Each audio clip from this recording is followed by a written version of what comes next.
حطيت وداني وبدأت أسمع أصوات وكلام، الحاجات اللي بتحصل ما بين الزوج والزوجة. زعلت وانهارت جدا إن أنا ما كنتش عارف أعمل إيه. أحمد بيقول: عمري ما كنت أتخيل إن أنا أشوف أبويا في الوضع ده.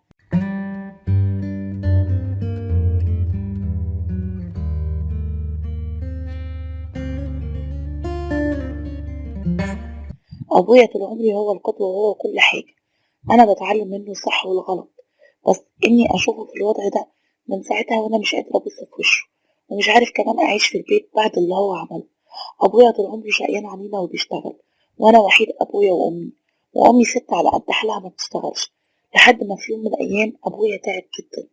أبويا تعب والدكاترة منعوه إن هو ينزل. هو كان بيشتغل في مصنع.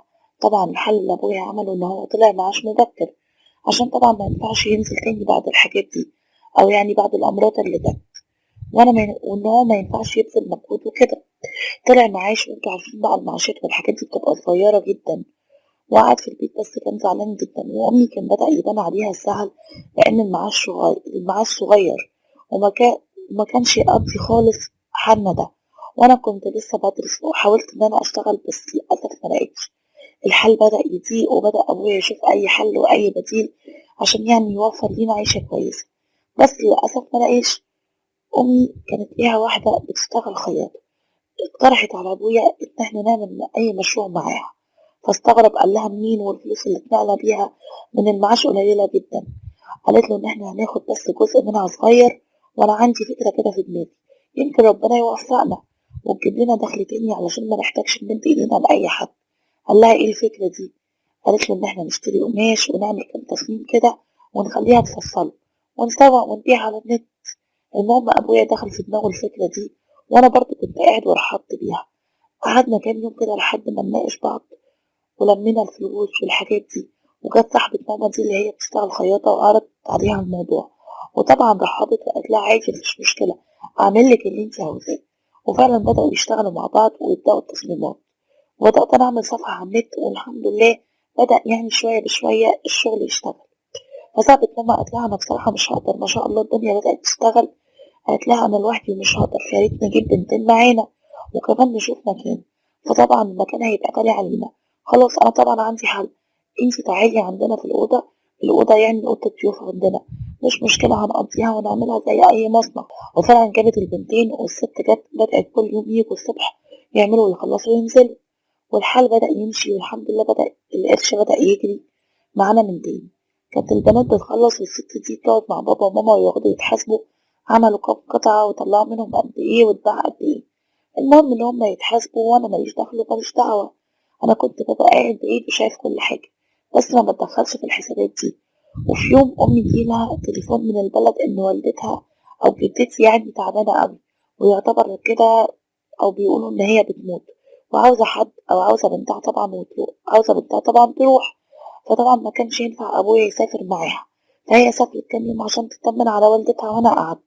وكانت جارتنا دي برضه صاحبة أمي كانت تشوف الشغل زي ما كان بيمشي بالظبط، وأمي موجودة هي والبنتين، تمشوا ويجوا الصبح وهكذا، وتقعد تتحاسب مع أبويا.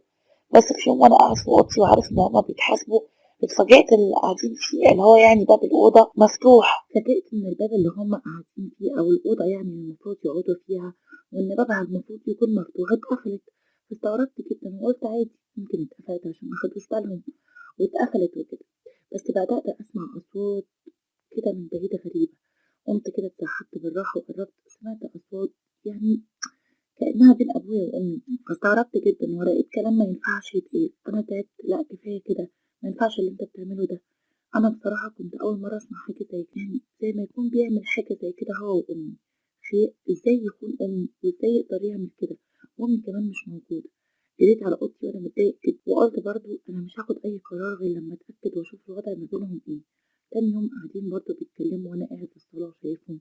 حسيت إن نظراتهم مش طبيعية غير كل يوم، غير الأيام اللي أمي بتبقى موجودة فيهم، وهما بيحاسبوا في الفلوس وكده. وأبويا قال لي: قوم شوف مذاكرتك، إحنا بقى هنقعد نتعب وإحنا مش هنعمل لك قلق خالص وهنقفل الباب علينا. فقلت له: لأ، وتقفلوه ليه؟ قال لي: ليه لأ؟ قوم أنت ذاكر وملكش دعوة بينا. وهنا بدأت أحس فعلا إن الموضوع فيه حاجة غلط، واتأكدت إن في حاجة ولازم أتأكد وأشوف زي المرة اللي فاتت. قمت وقفلت على نفسي الباب وعملت نفسي إن أنا داخل أذاكر، وبعدين حسيت بباب الأوضة اللي هما بيشتغلوا فيها اتقفل، وطبعا بعد البنات اللي قاعدين بيشتغلوا على المكان مشيوا. بعدها بشوية فتحت بالراحة وبدأت أتسحب، وبرضه بدأت أحط ودني على باب الأوضة، وسمعت أصوات كتير، وسمعت زي ما انتم فاهمين أنا مش صغير، أنا كبير وعارف. وبصراحة أنا بشوف الحاجات كتير في الأفلام. حطيت وداني وبدأت أسمع أصوات وكلام الحاجات اللي بتحصل ما بين الزوج والزوجة. زعلت وانهارت جدا ومكنتش عارف أعمل إيه، بس حبيت أجيب التليفون وأصور وأسجل أي حاجة عشان أوريها لأمي. وبعد كده رجعت في كلامي، قلت أنا هخرب البيت ملوش أي لازمة، والأصوات اللي أنا هسمعها لها دي ممكن تروح فيها.